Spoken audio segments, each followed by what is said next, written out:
Halo semua, kembali lagi di channel Ngomongin Film. Oke, kali ini kita akan membahas sebuah film yang cukup seru, karena di film ini kita akan diperlihatkan tentang sebuah kekaisaran besar yang mencoba menyerang sebuah kerajaan untuk merebut batu kristal suci yang dapat memberikan kekuatan pada penggunanya. Salah satunya adalah teleport atau yang biasa kita kenal sebagai jurus Hiraishin. Tak hanya itu, dalam film ini kita juga akan diperlihatkan tentang pertarungan antara para pengguna jurus Hiraishin dengan monster-monster mengerikan seperti Cerberus dan juga monster lainnya. Lalu apakah mereka berhasil menghentikan serangan monster-monster ganas tersebut? Wes, ra usah kesuwen, langsung saja kita masuk ke alur ceritanya.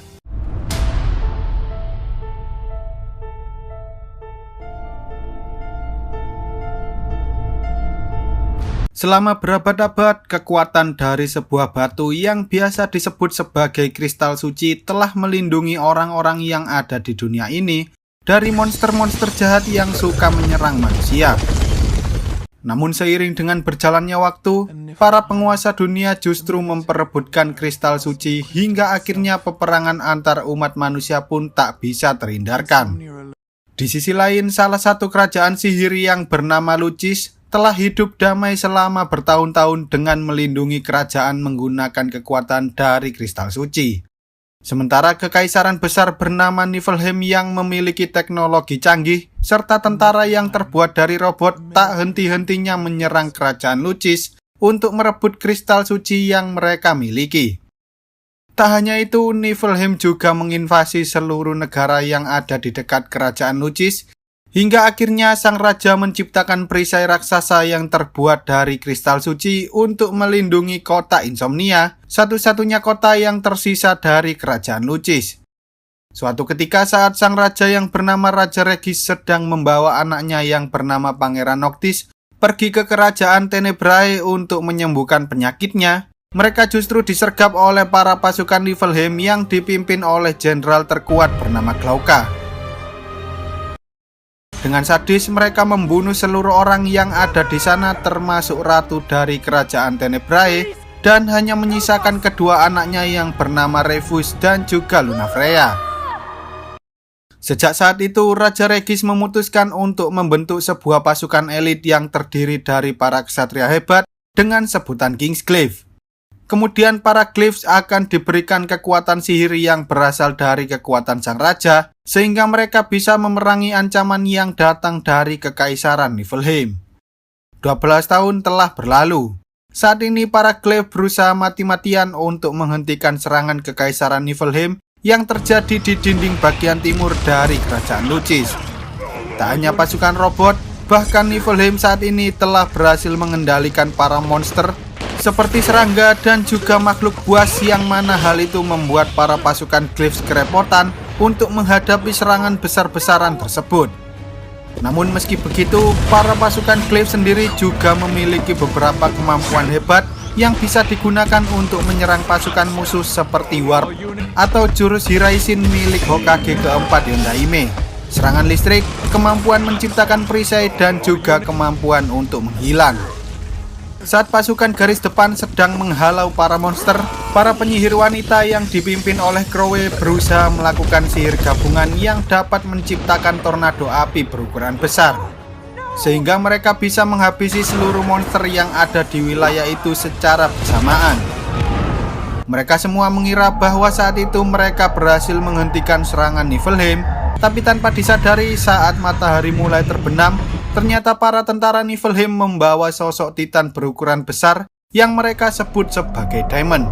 Tak hanya itu, mereka juga melepaskan sesosok makhluk seperti anjing berkepala 3 yang biasa disebut sebagai Cerberus.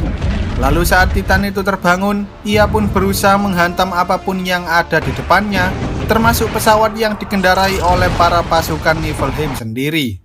Melihat hal itu, Crowe berusaha menyerang si Titan dengan menggunakan tornado api miliknya, tetapi tampaknya serangan itu sama sekali tak mempan terhadap tubuh sang Titan, hingga akhirnya para penyihir itu terduduk lemas karena mereka telah kehabisan tenaga. Melihat kejadian itu, pemimpin dari pasukan Glaives yang bernama Kapten Drautos menyuruh semua pasukan untuk mundur menuju kota Insomnia. karena mereka tak mungkin bisa menghentikan Titan berukuran besar tersebut hanya dengan menggunakan kekuatan sihir. Sayangnya ketika semua pasukan sedang mundur, salah satu pasukan terkuat yang bernama Nick Ulrich, yang juga biasa disebut sebagai sang pahlawan, melihat teman baiknya Libertus terjepit oleh bebatuan. Hal itu membuat ia terpaksa mengabaikan perintah dari kapten dan mencoba menyelamatkan Libertus dari serangan Cerberus. Setelah semua pasukan yang tersisa berhasil mundur dari medan pertempuran, entah mengapa para pasukan Niflheim yang saat itu telah menguasai medan pertempuran tiba-tiba memutuskan untuk menghentikan serangan dan pergi dari tempat itu. Meski begitu, komandan pasukan Glyphs tak ingin kehilangan lebih banyak pasukan lagi, sehingga ia tetap menyuruh semua pasukannya kembali menuju kota Insomnia dan membahas strategi lain dengan sang raja, dan film pun baru saja dimulai.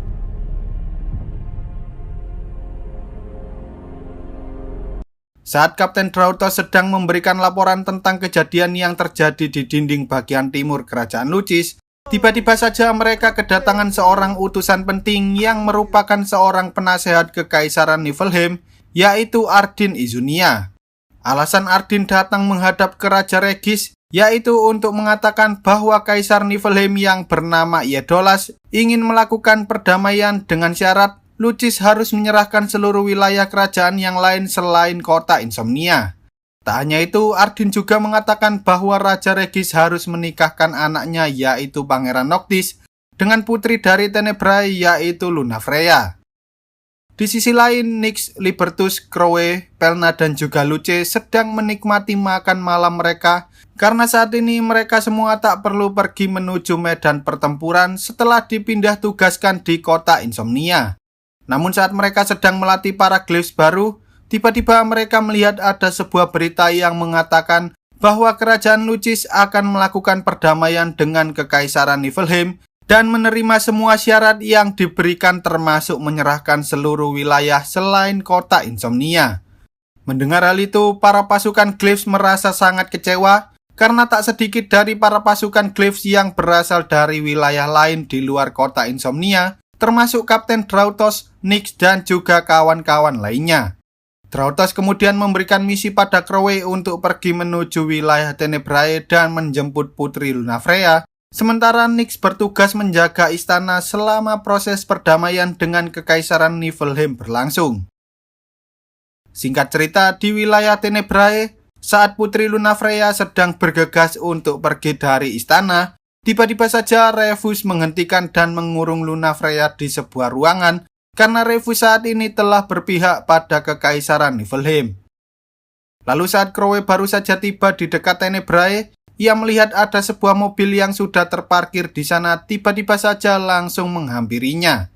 Keesokan harinya, tanpa mereka sadari, ternyata putri Lunafreya beserta Kaisar Iedolas dan juga Ardyn datang ke kota Insomnia. Drautos kemudian menjemput Nyx yang saat itu hendak pergi ke istana kerajaan dan memberikannya sebuah tugas baru, yaitu menjaga sang putri menuju istana kerajaan. Saat mereka bertemu dengan Raja Regis, Lunafreya sempat menanyakan keberadaan Noctis, dan ternyata selama ini Raja Regis telah mengirim Noctis pergi dari kota Insomnia agar ia tak terlibat peperangan dengan kekaisaran Niflheim. Raja Regis meminta agar Luna mau menemui Pangeran Noctis karena ia takut hal itu akan membahayakan keselamatan Pangeran Noctis. Di sisi lain, saat ada beberapa orang yang sedang mencari barang-barang bekas di tempat sampah, tiba-tiba saja mereka dikejutkan dengan sebuah tangan yang telah dikerubungi oleh banyak sekali lalat. Tak lama kemudian, Drautos tiba-tiba mendapatkan sebuah kabar buruk dari salah satu pasukannya, dan ketika mereka menghampirinya, ternyata Crowe telah mati karena diserang oleh orang-orang misterius. Hal itu membuat Nyx dan Libertus sangat sedih, karena selama ini mereka berdua sudah menganggap Crowe sebagai adik mereka sendiri. Dengan terpaksa, akhirnya Libertus memutuskan untuk berhenti menjadi Kingsglyphs karena ia merasa bahwa raja telah mengkhianati mereka dengan cara menyetujui usulan perdamaian dari Niflheim. Malamnya ketika acara sambutan untuk Kaisar Iedolas sedang berlangsung, Lunafreya tiba-tiba saja menghampiri Nyx dan berkenalan dengan dirinya. Kemudian saat Luna menanyakan tentang salah satu Glyphs yang hendak menjemputnya alias Crowe, Nyx mengatakan bahwa Crowe telah meninggal karena dibunuh oleh seorang misterius. Hal itu membuat Luna merasa bersalah, namun Nyx mengatakan bahwa itu bukanlah salah Luna dan ia pun memberikan sebuah jepit rambut yang sebelumnya dibawa oleh Crowe untuk diberikan sebagai hadiah pada Luna. Sementara itu, di sisi lain, Libertus yang sudah sakit hati terhadap kerajaan akhirnya memutuskan untuk bergabung dengan para pemberontak yang tak ingin perdamaian antara kerajaan Lucis dan kekaisaran Niflheim terjadi. Singkat cerita, ketika hari di mana perjanjian perdamaian antara Lucis dan Niflheim akan dilakukan telah tiba, Nyx yang saat itu sedang berjaga di istana mendapatkan sebuah informasi dari Pelna bahwa Putri Lunafreya tiba-tiba saja menghilang. Ia bahkan tidak ikut bersama dengan rombongan kekaisaran yang sedang dalam perjalanan menuju ke istana kerajaan. Mendengar hal itu, Nyx segera kembali ke rumahnya untuk mengambil jam milik Crowe, dan ternyata ia baru sadar bahwa jam itu merupakan alat yang digunakan Crowe untuk melacak lokasi di mana jepit rambut milik Putri Lunafreya berada. Setelah mengetahui bahwa ada beberapa pesawat tempur milik Niflheim di tempat Luna berada, Nyx mencoba memberitahukan hal itu pada sang raja, hingga akhirnya Raja Regis memutuskan untuk mengirim Nyx beserta para Glyphs lainnya pergi menyelamatkan sang putri serta menghentikan pergerakan dari Niflheim. Tanpa berlama-lama, setelah semua Glyphs siap, mereka segera pergi menuju tempat sang putri berada dan langsung menyerang kapal milik pasukan Niflheim.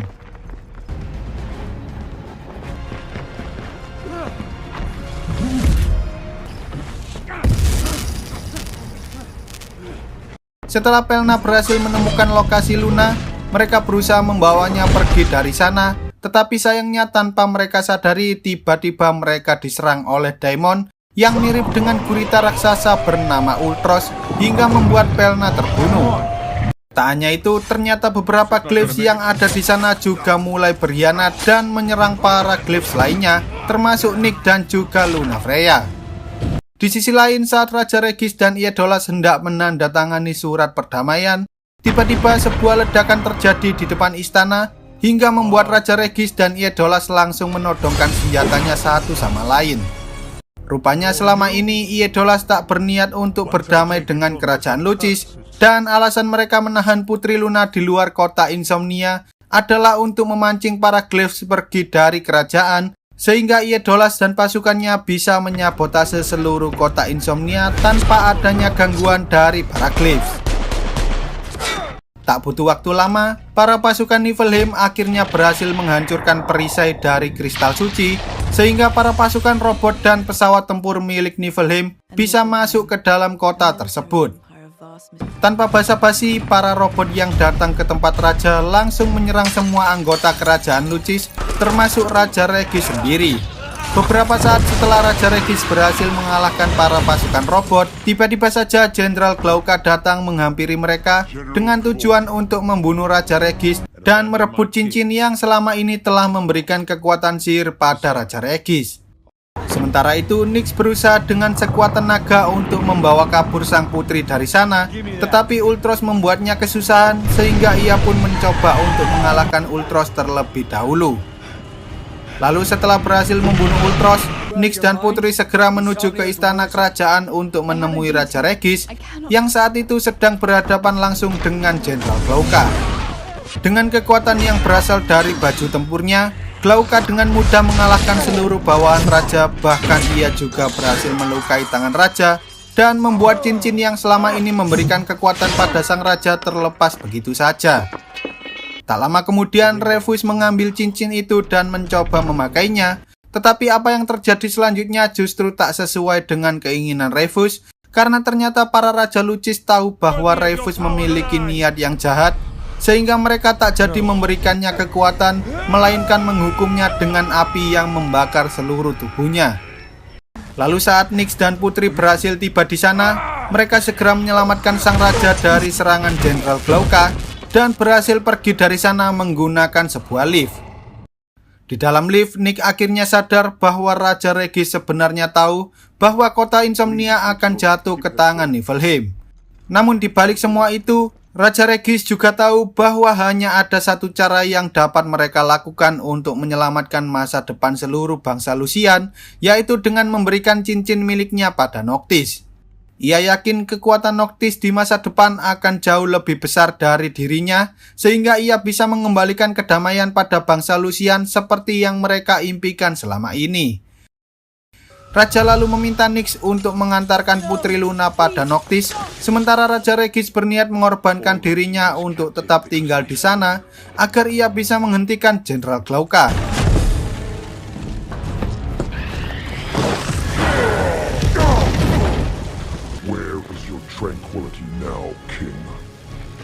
Tetapi sayangnya karena Raja Regis sudah terlalu tua, kekuatannya pun mulai memudar hingga pada akhirnya Jenderal Glauka berhasil membunuh Raja Regis hanya dengan satu kali serangan saja.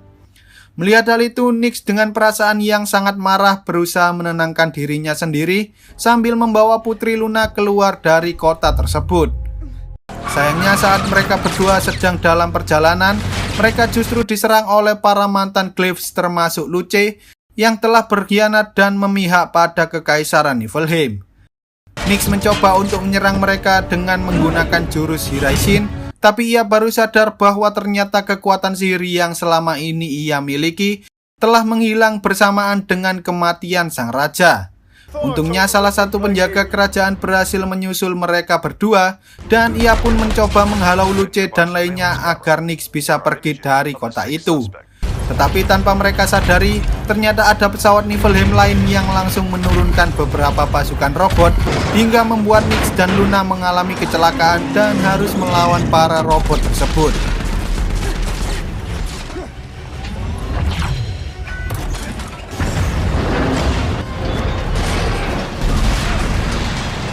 Singkat cerita, setelah mereka berdua berhasil mengalahkan para robot, Nyx mendapat sebuah kabar dari Kapten Drautos bahwa ia harus pergi menemuinya ke sebuah tempat bernama Sektor D. Karena saat ini para pasukan Niflheim telah menutup semua jalur keluar yang ada di kota tersebut, sehingga Nyx pun terpaksa menuruti apa yang telah dikatakan oleh Kapten Drautos.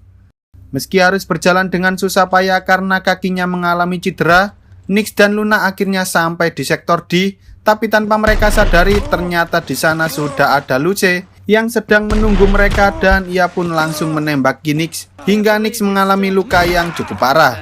Luce kemudian mengejar Luna dan meminta untuk menyerahkan cincin miliknya.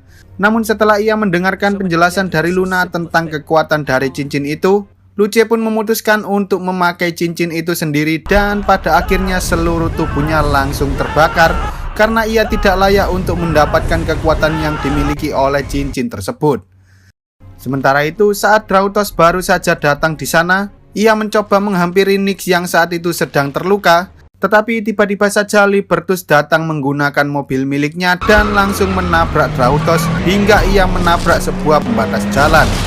Tanpa disadari, ternyata selama ini Drautos telah menyembunyikan identitas aslinya, yaitu Glauka, jenderal dari Kekaisaran Niflheim yang sebelumnya telah membunuh Raja Regis. Tak lama setelah itu, Luna datang dan mencoba membantu Nyx untuk pergi dari sana. Tetapi karena Glauka tak bisa membiarkan mereka berdua kabur begitu saja, ia pun mencoba menyerang mereka hingga akhirnya Nyx terpaksa memakai cincin yang dibawa oleh Luna dan ia pun bertemu dengan para Raja Lucis sebelumnya untuk meminta kekuatan dari mereka.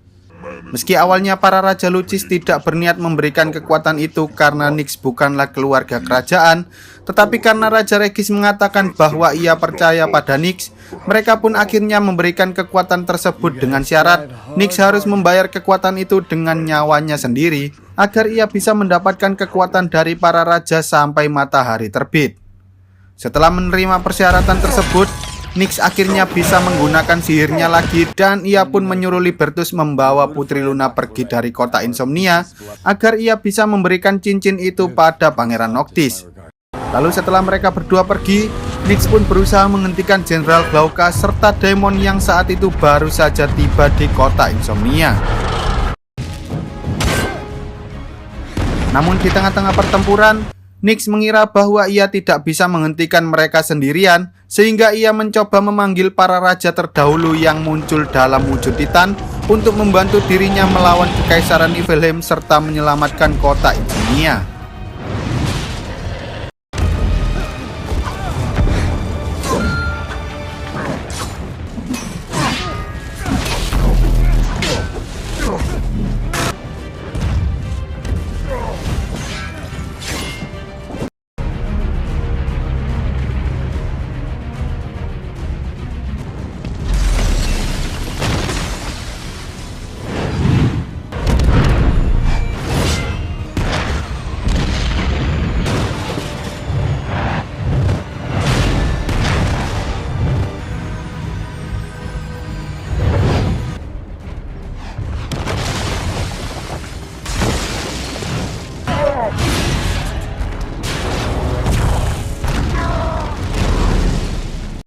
Di tengah-tengah pertempuran, Rautos berhasil melukai tangan Nyx dan ia pun pergi dari sana untuk mengejar Putri Luna yang saat itu sedang dalam perjalanan menuju ke perbatasan kota.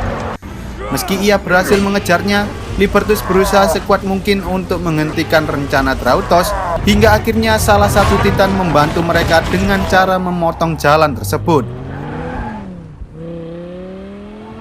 Meski kini matahari sudah hampir terbit, Nyx dan Titan kerajaan mencoba menghentikan Rautos dan Daemon yang telah menghancurkan kota dengan segala kekuatan yang mereka miliki. Mereka pun hampir kalah karena mereka telah kehabisan waktu, tetapi pada akhirnya Nyx berhasil membalik keadaan dan mengalahkan Rautos tepat saat Titan kerajaan berhasil menghancurkan inti dari Daemon tersebut. Lalu di saat-saat terakhir sebelum mereka berdua mati, Nyx mengatakan bahwa Raja Regis telah melakukan sesuatu yang benar, sehingga masih ada harapan untuk mendapatkan kedamaian yang selama ini diimpikan oleh bangsa Lusian. Di sisi lain, Putri Lunafreya memutuskan untuk pergi mencari Noctis dengan kekuatannya sendiri dan menyuruh Libertus untuk kembali ke kampung halamannya serta melindungi mereka dari kekaisaran Niflheim. Lalu di akhir film, kita akan diperlihatkan Pangeran Noctis yang saat itu bersama dengan teman-temannya sedang mengendarai sebuah mobil. Namun entah mengapa mobil yang mereka kendarai tiba-tiba mogok dan film pun tamat. Ya, bagi kalian yang ingin tahu kelanjutan dari film ini, kalian bisa lihat gameplay dari Final Fantasy 15 di YouTube, atau kalian bisa mainin gamenya secara langsung. Karena pada dasarnya lanjutan cerita dari film ini cuman ada di gamenya, dan film ini hanyalah sebuah promosi untuk game Final Fantasy 15. Oke lah, sekian dulu untuk video kali ini. Semoga kalian semua terhibur. Jangan lupa untuk support channel ini dengan cara klik tombol subscribe lalu nyalakan loncengnya, agar kalian tidak ketinggalan dengan video-video terbaru dari channel ini. See you on the next video dan sampai jumpa.